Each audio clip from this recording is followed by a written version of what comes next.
Somos a Igreja Batista Memorial Rocha Miranda e que Deus poderosamente possa abençoar a sua vida.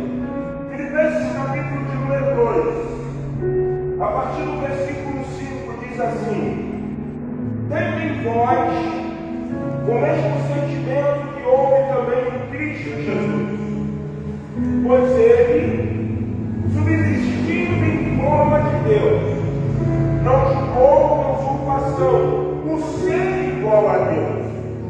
Antes, a si mesmo se esvaziou, assumindo a forma de servo, tornando-se semelhança de homens, e recebido ou reconhecido, em figura humana. A si mesmo se humilhou, tornando-se obediente até a morte e morte de cruz. Pelo que também Deus o exaltou sobremaneira, ele deu um nome que está acima de todo nome, para que ao nome de Jesus se dobre todo o joelho, dos céus, da terra e debaixo da terra, e toda língua confesse que Jesus Cristo é Senhor, para a glória de Deus o Pai. Vamos ao Senhor, esse canto abre mão da sua glória. Abre mão da sua glória.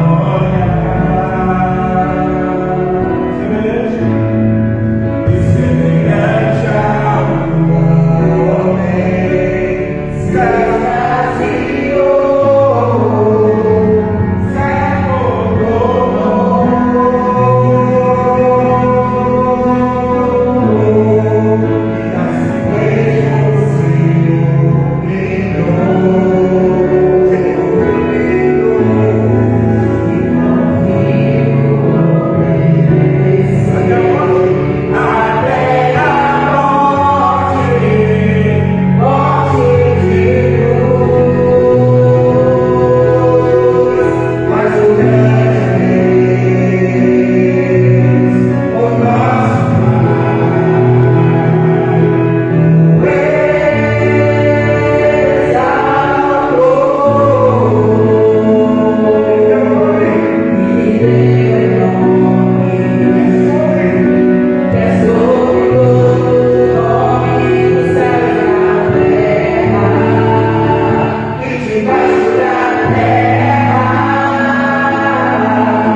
declaramos que louvamos ao teu nome, magnifiquemos ao teu nome, pois só tu, ó Senhor, é digno de toda a honra, digno de toda a glória.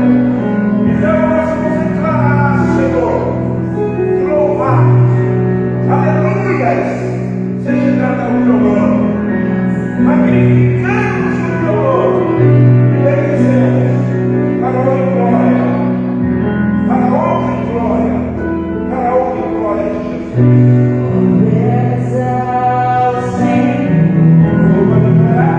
Louvamos ao Senhor.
aceita nessa hora a nossa adoração ao Senhor, com o coração convicto, com o coração quebrantado, envolto pelo sentimento de gratidão por tamanha salvação que a nós foi oferecida da cruz do Calvário, quando Ele perdeu o seu sangue para nos reconciliar novamente contigo, grande Deus.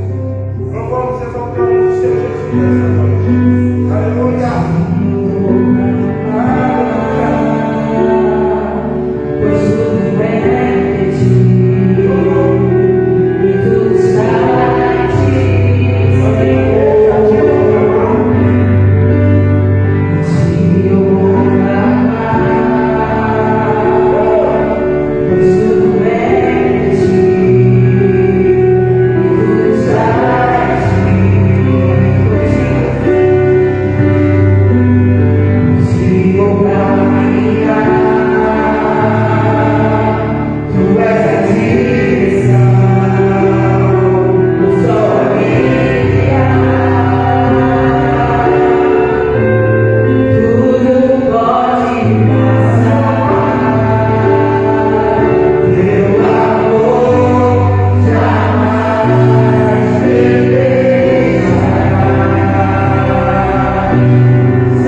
pensamento a Deus, a tua família, a tua casa.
enfermos, até o tempo em que chegou a sua palavra, a palavra do Senhor provou. Alguns versículos vai chegar a dizer até que se cumpre a profecia.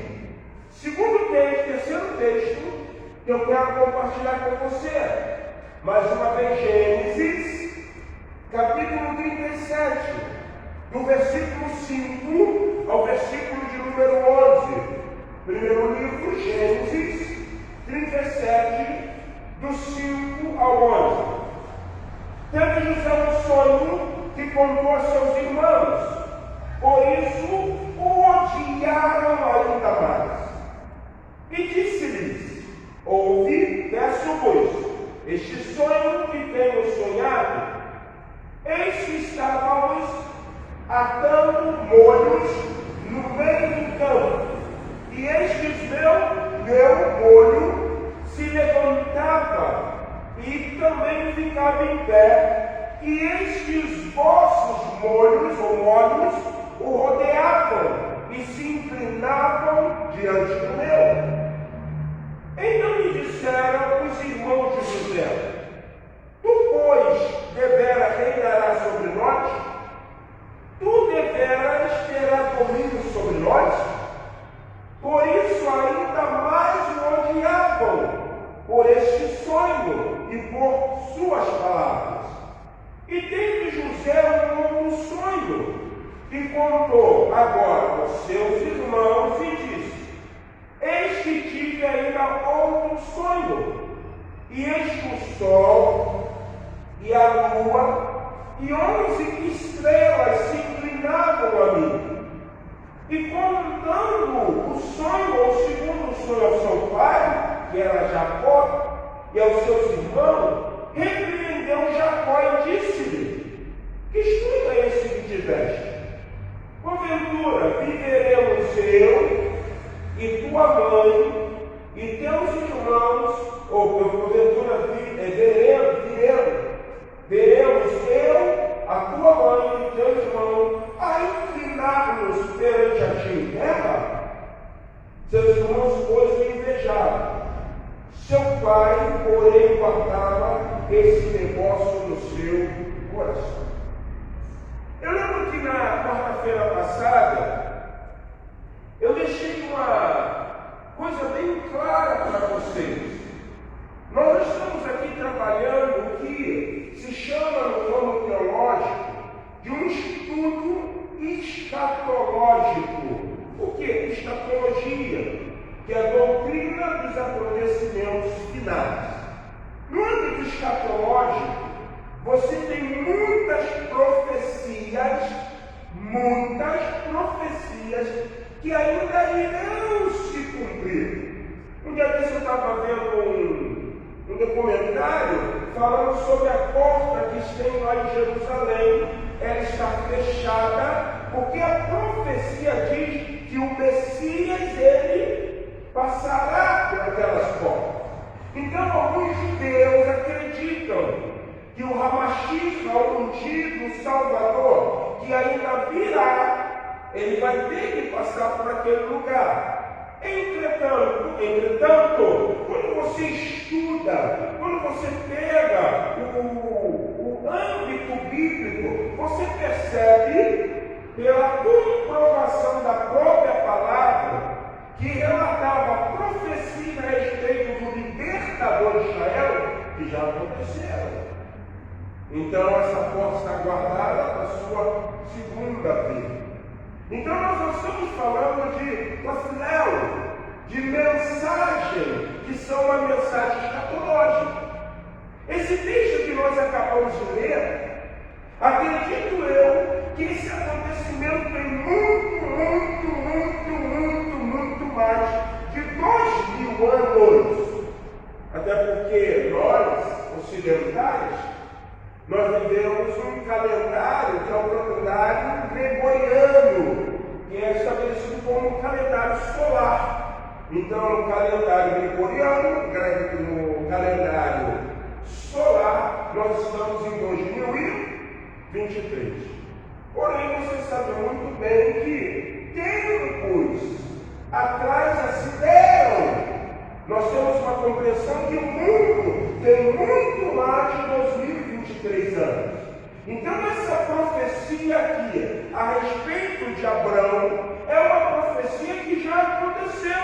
Vamos entender, passou-se os 400 anos, que dá uma contabilidade não somente 400, mas de 430 anos. Jacó, quando entra, Jacó, bisneto de Abraão, quando ele entra no Egito, os estudiosos dizem que ali já se tem 215 a 200 e alguns anos. Foi o tempo que esse povo intitulado Hebreus permaneceu ali. Eles vão também defender a ideia de que os 400 anos começa a ser contado a partir do nascimento de Isaac. Não. Começou a se contar a partir do momento que Deus, quando Abraão tinha 75 anos, fez uma promessa. Mas nós não queremos nos deter nisso. O que nós queremos aprender é a aplicação para as nossas vidas concernente a essa profecia. E uma coisa que me chama muito a atenção, e aí eu acredito, que quando você se depara com as profecias bíblicas, toda profecia bíblica, ela vai ter que passar pelo crivo do tempo de Deus. Isso é muito interessante. Crivo do tempo de Deus. Mas tem uma coisa muito interessante nas profecias bíblicas. É que essa profecia foi direcionada a um povo. Mas Deus primeiro falou a um homem. O nome desse homem era Abraão. Então a Bíblia diz que ele creu. A Bíblia diz que ele perseverou. A Bíblia diz que ele obedeceu. E aí o que acontece? Deus dá sequência à sua profecia. Não estou dizendo, e a gente vai falar de uma coisa que são os atributos, comunicáveis de Deus, ou melhor, atributos incomunicáveis de Deus, que sempre vai vigorar. Ele é soberano. Independente se Abraão não tivesse obedecido, eu tenho certeza absoluta que pela onisciência, onipresença, onipotência e soberania, ele também está cumprindo. Mas o que você percebe no texto é a perseverança do homem e a perseverança do servo em cumprir o desígnio divino. Isso aconteceu também com Jesus. Lembra que nós acabamos de ler, Filipenses 2? Sendo ele o próprio Deus, ele não usurpou, mas foi obediente até a morte. Morte de quê? Ele era a profecia, que estava lá em Gênesis. Nascerá da mulher que pisará a cabeça da... Ele obedeceu. A obediência foi imposta por Deus? Não. Obediência nunca é imposta por Deus na nossa vida. Vamos dar um exemplo, para não ficar na minha fala. E Deus viu que a terra sem fome, sem vazia, primeiro dia, segundo, aí ele vai criar o homem. Ele percebeu que o homem precisava de uma ajudadora, alguém que estivesse ao seu lado. Aí ele dá um sono ao homem, tira osso do osso, carne da carne, e forma bem a mulher. Esse é o osso do teu osso e carne da tua carne. Então lá, o criacionismo divino se deu. Isso é coisa extremamente fácil para Deus. Ele não precisa de 9 meses para fecundar uma pessoa. Ele é poderoso. E aí veio Eva, a mãe dos viventes. Mas vocês lembram o que a Bíblia ensina? Havia no meio do Éden uma árvore, árvore desejável, árvore boa, mas só uma figura de linguagem. Não tem problema ser uma figura de linguagem. O que me faz muitas vezes existir da figura de linguagem é a colocação de Paulo. Quando ele vai falar do primeiro, e do segundo Adão. Então eu não tenho como trabalhar a árvore como uma figura de linguagem. Eu preciso trabalhar a árvore como sendo o mesmo que a árvore. E Deus falou assim, comente toda a conquistar o jardim. Mas a árvore do bem, ou da ciência do bem e do mal, dela você não deve nem tocar. O que Deus esperava de Adão e Eva? Obediência. Quando o homem desobedece, ele altera o mandamento.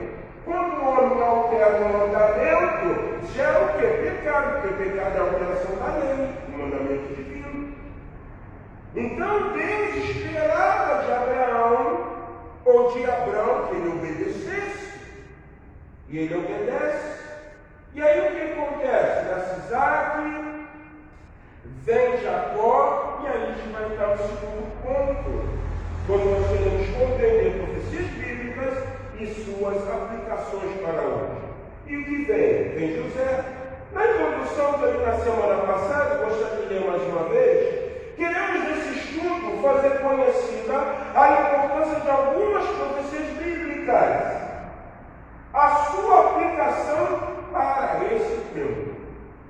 Eu preciso entrar numa terra daqui a 400 anos? Não. Eu espero um novo céu, um novo quê? Nova terra. Mas eu não estou peregrinando terrenamente para entrar numa terra terrena. Então, quando eu vejo as profecias, o contexto bíblico, tem como pegar uma aplicação para isso? Tem. Eu não vou entrar no Egito, de lá eu não vou sair como um grande povo, mas a Bíblia diz que espera nós novo céu e nova quê? Nova terra. Então, uma promessa profética sobre a vida de Abraão também é uma promessa profética para quem? Para nós. Então, nesse nosso tempo de peregrinação para Canaã celestial, onde não haverá mais sol, onde não haverá lembrança das coisas passadas, onde não se tem dor, onde não se tem lembrança de algo ruim, é a minha peregrinação. A própria Bíblia, a própria palavra de Deus ensina que nós não somos deste mundo, mas somos o quê? Peregrinos. Então, quando eu leio, quando eu estudo essa profecia, eu acredito que assim como Abraão obedeceu, perseverou, passou pelo crivo do tempo, nós também precisamos. Meu irmão, nesse nosso tempo, não há momento, serve para mim e serve para você. Precisamos. Deus está esperando que cada um de nós sejamos perseverantes. Cedo vem, mas cuidado para que ninguém roube a tua coroa. Você entendeu? Cedo venho, mas tome cuidado para que ninguém tome a sua coroa. O que é coroa? Quando você lê Apocalipse 2:10, a respeito da igreja, né? Agora eu não lembro muito bem se a igreja de Esmirna ou de Sardes, não lembro agora. Mas você pode ver com a igreja. Apocalipse 2:10 diz assim: ser fiel até o quê? A morte, dar-te-ei a coroa e dar-te-ei a coroa da vida. Esse texto no original, ele não está escrito assim. Sabe como está escrito? Ser fiel até a morte e dar-te-ei a coroa que é a vida. Então, cedo vem, cedo, mas vigie, persevere para que ninguém tome a tua o quê? Qual é a coroa? A vida eterna. O que Deus nos prometeu. Então, quando eu leio esse texto, eu entendo que a perseverança, a obediência de Abraão fez com que ele estivesse sustentando o que vai acontecer daqui a muito tempo. E aí a palavra diz assim, a sua aplicação para esse tempo. No caso aqui, vamos pensar na profecia, na mensagem dada ao patriarca Abraão. E o esclarecimento da mesma por intermédio do seu bisneto José.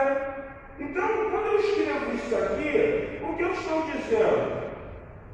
Deus fala algo com Abraão, mas Abraão vai morrer. Ele cumpre o pontapé inicial. Isso é fundamental. E vai nascer descendentes, porque a promessa foi feita ao patriarca. E se a promessa foi feita ao patriarca, de te farei uma grande nação, Deus tem por finalidade cumprir. Então vai nascer quem? Vai nascer José, filho de Raquel, uma mulher que tinha esterilidade, que ao ponto ela quer colocar o marido num posicionamento, numa posição divina, e fala assim: dá-me filho, ou dá-me filho, senão eu vou morrer. E o próprio Jacó fala: estou em lugar de Deus. Quando falamos das profecias bíblicas e a execução dela, precisamos entender que até o momento da sua execução, cumprimento, muitas anuâncias. Que anuâncias? Aprovação para a realização de algo, permissão, licença favorável, a expressão de concordância, de consentimento. Até que isso venha acontecer, muitas águas vão ter. Não é diferente na nossa peregrinação. Não é diferente. Deixa eu te dar uma palavra. Às vezes eu vejo alguns cristãos extremamente nutrindo preocupações. Isso é salutar. A psicologia diz que o medo é um sistema de defesa.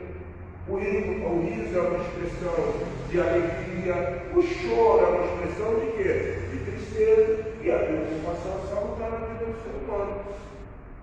Mas quando a gente passa pela palavra, a palavra traz algumas questões que parece, você que é psicólogo entende o que eu vou falar, parece que joga por terra todo o teor da psicologia.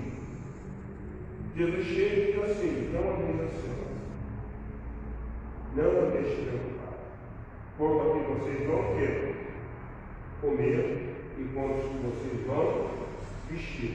Por que eu estou dizendo isso? E os discípulos lá para Jesus falam: por quê? Quem é o homem mais sábio? Salomão.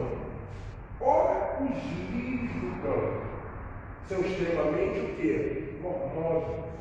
Nem Salomão, com toda a sua sabedoria, conseguiu expressar formosura como os lírios. Olha as árvores. Elas não plantam, elas não cegam, elas não vão colher, mas o Pai as alimenta. Então, quando nós vamos viver a prerrogativa do texto bíblico, o que eu quero dizer para você? O mundo está um caos. O mundo está de perna para baixo. É mentira, corrupção, sentimentos de como é que a gente chama? De pederastia, adoração a deuses estranhos, e muitas vezes nós nos preocupamos. O que vai acontecer? Meu querido, o que está acontecendo no cosmos, o que está acontecendo no mundo, é somente aquilo que Deus o quê? Disse. Só isso. Quanto mais o homem se afunda no pecado, quanto mais o homem alimenta o seu ego, quanto mais o homem se torna hedonista, o mundo do prazer, quanto mais o homem se torna filósofo, detentor do sofisma, das ideias, quanto mais o homem se afasta de Deus, a tendência do mundo é o que? Melhorar ou piorar? O homem está se aproximando ou se afastando? É notório. Mas quem, olha para ele, mas quem está limpo, mantenha-se o quê? Limpo.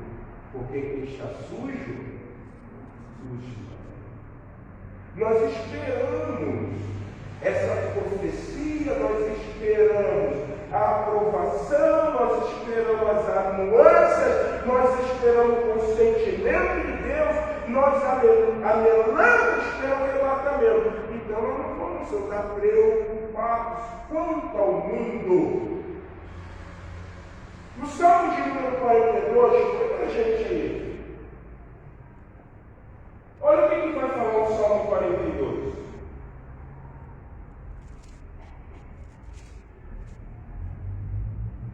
Salmo de número 42. Todo mundo conhece esse salmo?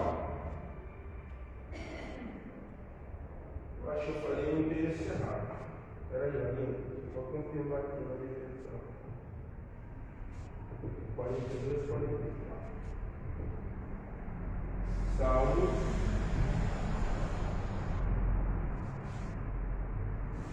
Olha o que a palavra vai dizer.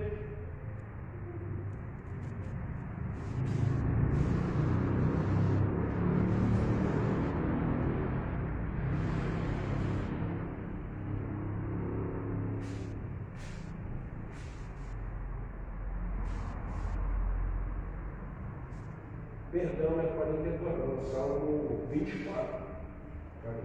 Salmo 24, é o 24, perdão. Salmo de número 24. O Espírito Santo soprou no ouvido. Olha o que diz Salmo 24. Do Senhor e a sua, o mundo. Quem é dono do cosmos? Deus. Mas você lembra de uma coisa interessante? Esse eu vou dizer certinho. Lucas 4 fala sobre a tentação de Jesus Cristo.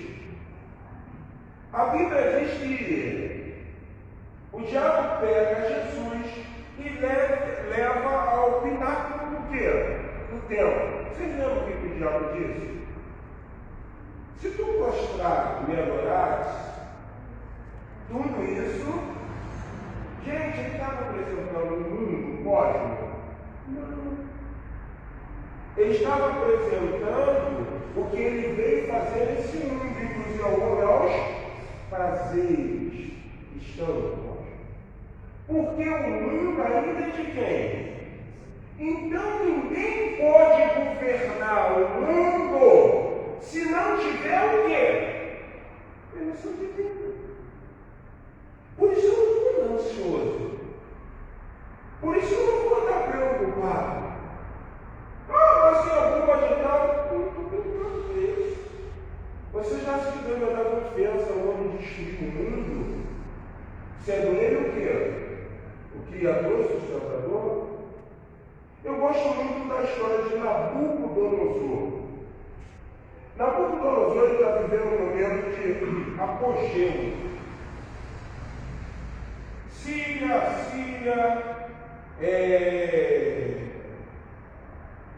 outros povos, Amorreus, Saduceus, seja lá for, todo mundo caiu. Quem é temido? É o mal que vem do norte, aos caldeus, Babilônia.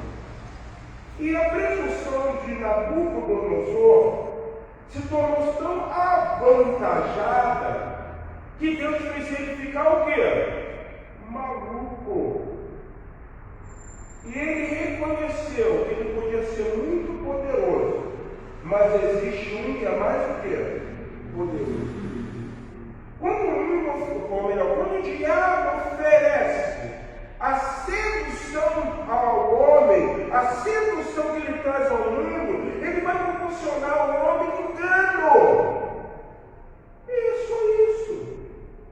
E ele é todo poderoso, ele faz, acontece, começa a ferrar. Ele é todo poderoso até que o Senhor, que é dono de tudo, deixa ele o quê? Exercer o seu poder.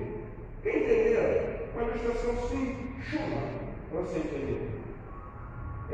Visualiza agora, pessoalmente, uma grande torneira de oxigênio. Vocês estão vendo? Uma grande torneira, está vendo? Uma grande torneira de oxigênio. O que ela está descendo? Está jogando o quê? Se você não sabe, nós precisamos de quê para viver? Certo? Então, se tem uma torneira de oxigênio, o dono da vida, o Senhor de tudo, ele cisma de quê? O que acontece com o homem? O homem morre. O homem tem um fascínio ou uma vaga ilusão que ele acha que tem o quê? Por isso que nós vamos pegar as profecias, irmãos. E nós vamos crer, nós vamos perseverar, nós vamos orar mais, nós vamos ter mais comunhão com Deus, nós vamos pedir a Deus que os seus propósitos, os seus desígnios sejam estabelecidos, sejam cumpridos para a honra e glória do nome do Senhor. Mas o papel do instrumento portador vai ser muito importante para a execução dela. No caso aqui temos muitos personagens envolvidos, porém gostaria de deter-me, em especial, no personagem José. No primeiro ponto, o que nós vimos? A aliança de Deus com Abraão e um sonho. Gênesis 15. Senhor, o Senhor disse que eu vou ser pai de numerosa multidão. Mas, Senhor, a minha mulher ela tem esterilidade. Como que eu vou ser pai de uma multidão? Como eu vou ter filhos se a minha mulher não pode engravidar? E aí Deus, chama Abraão, leva ele fora da tenda, não é ainda não a estrela, mas é as estrelas, e diz assim será a tua descendência. Eu tenho uma coisa comigo muito interessante na prerrogativa de Deus. Você vai ver dois momentos, são dois momentos muito importantes. Gente, presta atenção no que eu vou falar. Para com a ideia de que os personagens vivos eles eram super-heróis ou super-poderosos. Não. Eles não. Porque você vê Deus pegando Abraão e falando, sai, olha a estrela. O que você está vendo? Estrela, você vai ser quando você vê. A Bíblia diz que ele não era nem Abraão, ele era Abraão, ele creu. Mas você já percebeu que tem um outro momento que Deus vai levar ele para fora e vai dizer, olha as estrelas e o que? Deus sabe da nossa limitação. Deus nos trata como super-heróis. Ele sabe que o homem é falho.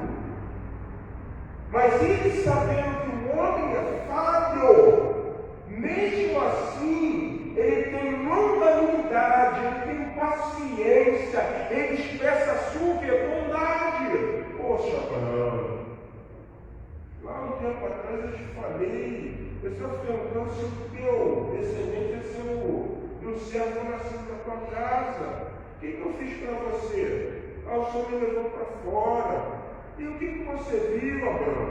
Eu vi as estrelas. E você de novo com esse papo. Sai de fora. Conta as estrelas. Tu pode contar? Não. Pegue a areia da mar ou do deserto, seja assim como for. Você pode contar os grãos? Assim vai ser a tua posteridade. No âmbito da profecia bíblica, sabe o que eu preciso em todo momento me deter? Não é quando eu olhar para você ou olhar para falar assim diz o Senhor. Olha só, Deus começou a entrar com providência na sua casa.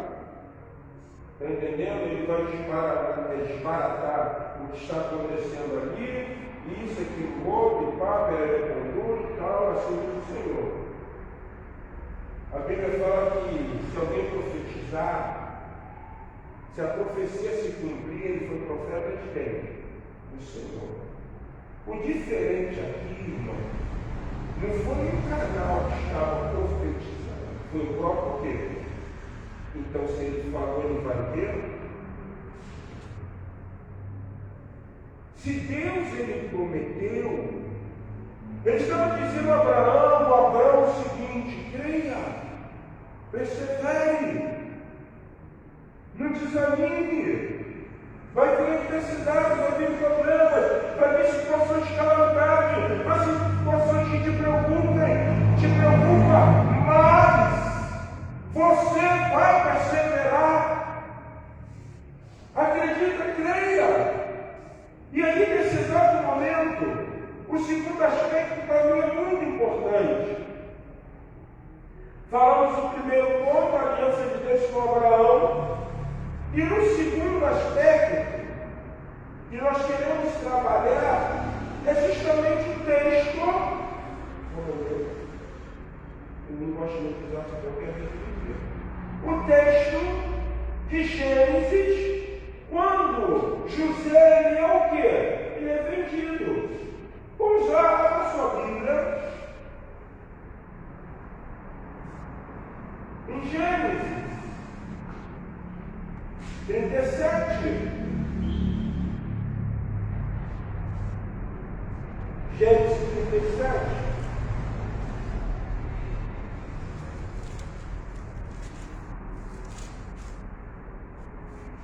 Eu quero ler com vocês.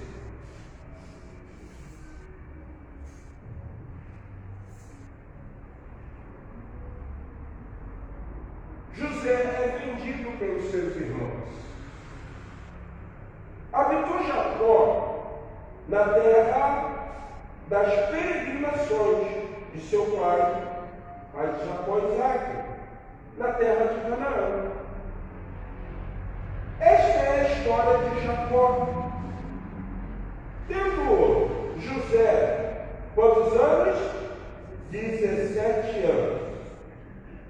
Apacentava os rebanhos dos seus irmãos, sendo ainda jovem, acompanhava os filhos de uma concubina, de uma serva, chamada Bila, que era serva de Zilpa, mulher de seu pai, e trazia, de Leia, e Zilpa, mulher de seu pai, serva de Leia, e trazia mais notícia deles ao seu pai.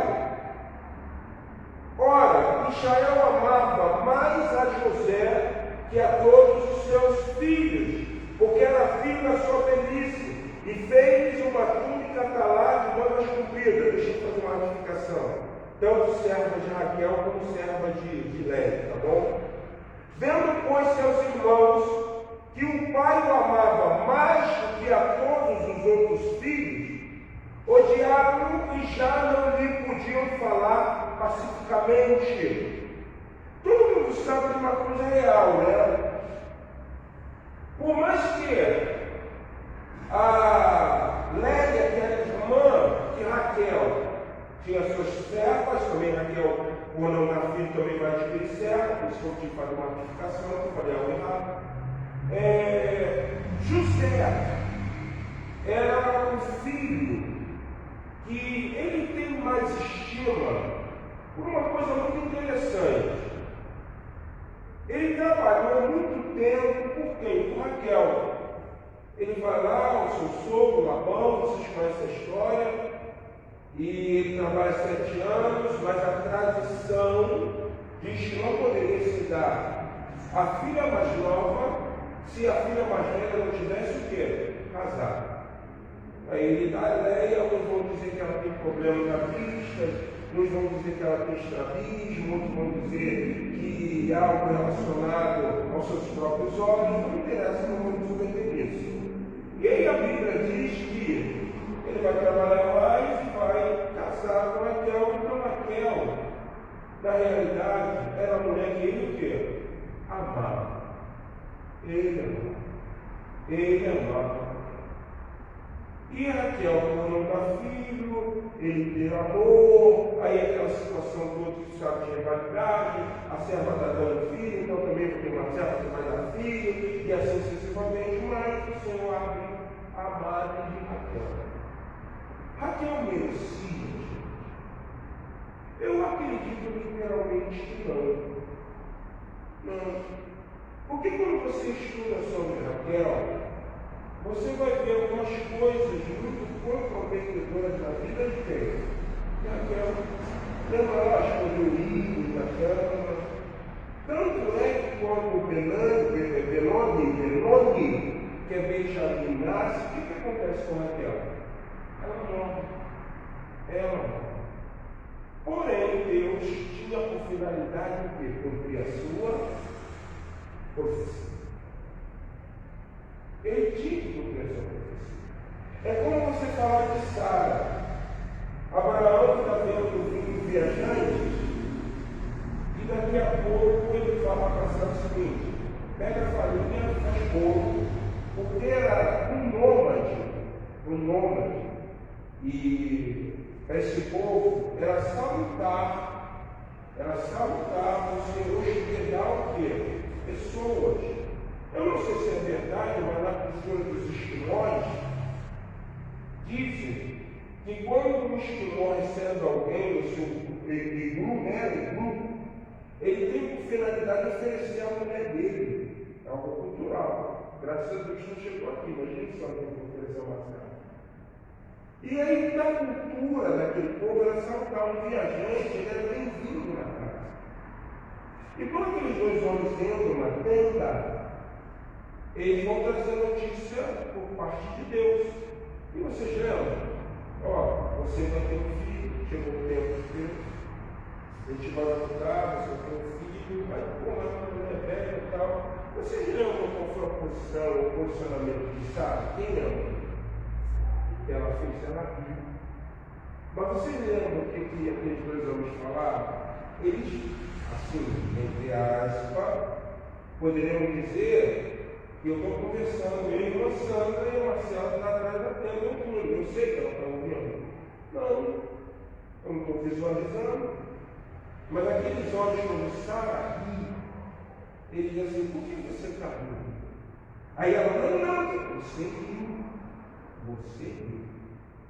Mas Deus, quando Ele vai cumprir o seu desígnio, por isso que nós estamos falando, a profecia, se não é produzida pelo homem, é produzida por Deus, o comprometimento dessa profecia é do próprio quê? Do próprio Deus. Então ele vai ter Raquel, posicionamento de idolatria, posicionamento contrário, mas ele havia prometido, ele precisa cumprir. E aí ele nasce José.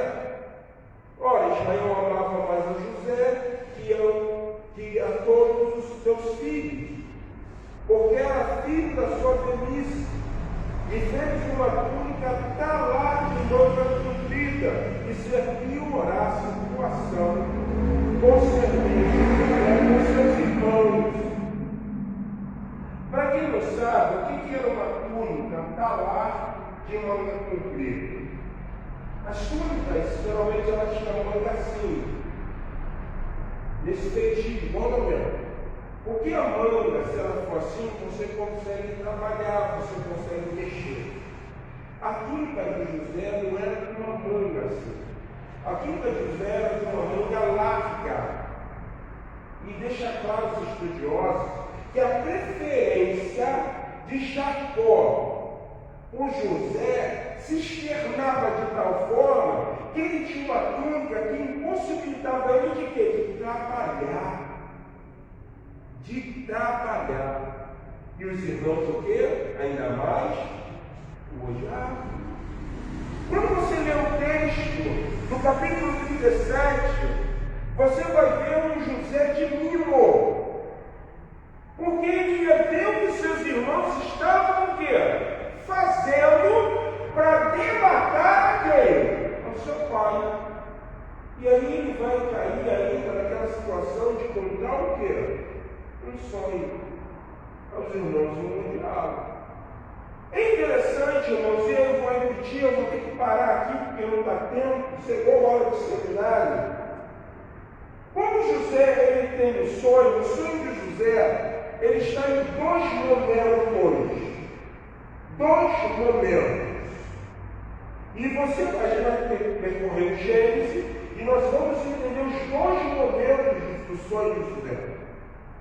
Ele diz que primeiro ele vai ver molhos, ou feixes de trigo.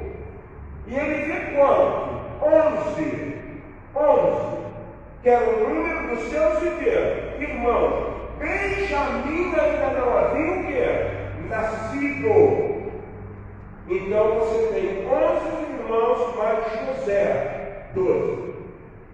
E os irmãos falam assim: poxa, está dizendo que ele vai governar sobre nós? E aí o segundo momento é quando ele vê o sol, a lua e as estrelas. Mas você vai ver uma coisa muito interessante, né? Nesse segundo momento da profecia do sonho, Raquel, ela não entra no Egito. Vocês concordam, né? Ela morre. Ela morreu. E alguns vão defender a ideia, né? Não da questão que tem da descendência, porque no judaísmo a mulher da descendência, mas a perspectiva do sonho se dá porque tanto homem e mulher são uma só carne. Mesmo após fez isso, aquilo outro, e Deus está se cumprindo. Quando Jacó entra onde? No Egito. Porém, eu vou ter que parar aqui com vocês, porque senão eu vou ficar no meio e vocês não vão conseguir entender, ok? Então, irmãos, o que nós vamos fazer? Na próxima quarta, nós vamos tentar concluir esse texto aqui com o segundo e último ponto, que é os dois momentos da profecia de José e o que nós podemos trazer dessa profecia para a nossa vida. Já vai alguém te ouve se entendendo. Deus, eu cheguei a falar isso, pincelei na quarta passada. Deus, ele muitas vezes, ele vai tratar em nós algumas coisas para que ele possa cumprir a sua profecia. Não vai ser diferente na vida de quem? Filho predileto, percebe uma coisa que o pai recebe, então Deus vai ter que tratar a vida. Uma segunda coisa interessante, não ache que José era um super-herói.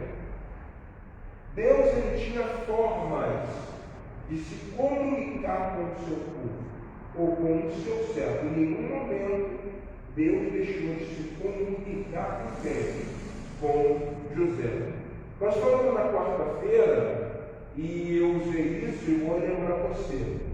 Se você for para um contexto rural, onde já se tem luz elétrica, e se você saiu à noite, lua cheia, você vai olhar para o céu e você vai ter uma percepção muito linda. Parece que a lua está o quê? Muito próximo de vocês. Por que acontece esse fenômeno? Porque a luz artificial, ela vai inibir uma luz que é o quê?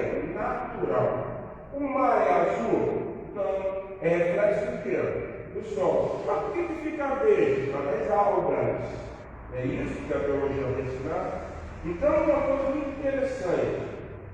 Na vida de José, ou na nossa vida, nós precisamos muitas vezes sair do artificial para nos familiarizarmos com aquilo que é o quê? Natural. José tinha percepção para ouvir Deus.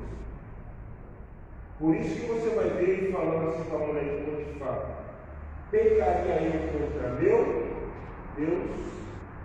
José passa a entender que ir ao Egito é um tratamento de Deus aonde?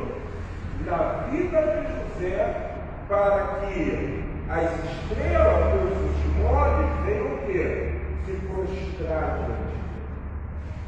E não é logo de imediato isso. Não é logo. Vai ter momentos onde Deus está dizendo: eu disse para você, estrela, sol, lua, molhos, os feixes, se prostrando. Mas para que isso acontecesse, Deus teve que trabalhar na vida de quem? De Jesus. Deus sempre vai trabalhar na nossa vida. Na nossa peregrinação para o tabernáculo chamado Nova Canaã, é um processo de tratamento de Deus. Hoje nem tanto, mas eu vivia uma prerrogativa muito interessante. Eu brinquei muito na rua. Na minha época se tinha muito terrenos baldios. E muitas vezes entrando atrás de pipa, brincando de pique, fazendo a zoeira de criança, você passa pelo mato e muitas vezes naquele mato tem um matinho, né, uma coisa que chama carrapicho. Você sabe o que é? E aí quando você sai, você está cheio de quê? Deus, muitas vezes, Ele vai trabalhar na nossa vida para tirar o quê? Os carrapichos. Tinha que tirar carrapicho da vida dele. Se não, ia dar problema. Então ele falou assim: como eu vou fazer? Eu vou fazer como eu projetei. Vai nascer um menino, vou mandar para o Egito, mas vou mandar ele para trabalhar lá. E para que se cumpra o desígnio da minha vontade, o que eu projetei para Deus. Vamos colocar em pé?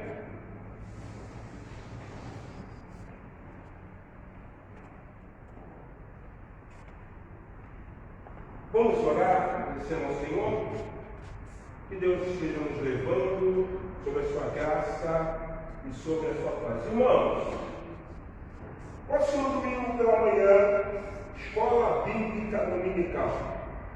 Então, não falte para beber, nem estudar a palavra do Senhor, para que você possa adquirir robustez, força espiritual, para progredir na caminhada e ver a profecia do Senhor se cumprindo para a honra e glória do nome do Senhor Jesus. Amém?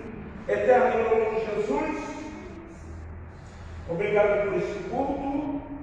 Pedimos que o Senhor nos leve sobre a tua graça e a tua paz. Dai-nos uma noite de sono reparador, mas também abençoado. Se possível, Senhor, fala conosco à noite. A tua palavra diz que o homem cai no sono. E Deus fala 1, 2, 3 vezes. Mas muitas vezes o homem está vivendo a superficialidade do efêmero, do temporal. Ele não consegue perceber a sua ação que é sobrenatural. Os nossos ouvidos estarão desobstruídos para entender a tua vontade. Que a graça do nosso Senhor e Salvador Jesus Cristo, o amor de Deus, nosso Pai, a comunhão e a consolação do Espírito Santo seja sobre a nossa vida, desde agora e para todos sempre. A igreja diz: amém. Querido, você pode se assentar, você que nos acompanhou nessa live. Deus abençoe a sua vida em nome de Jesus.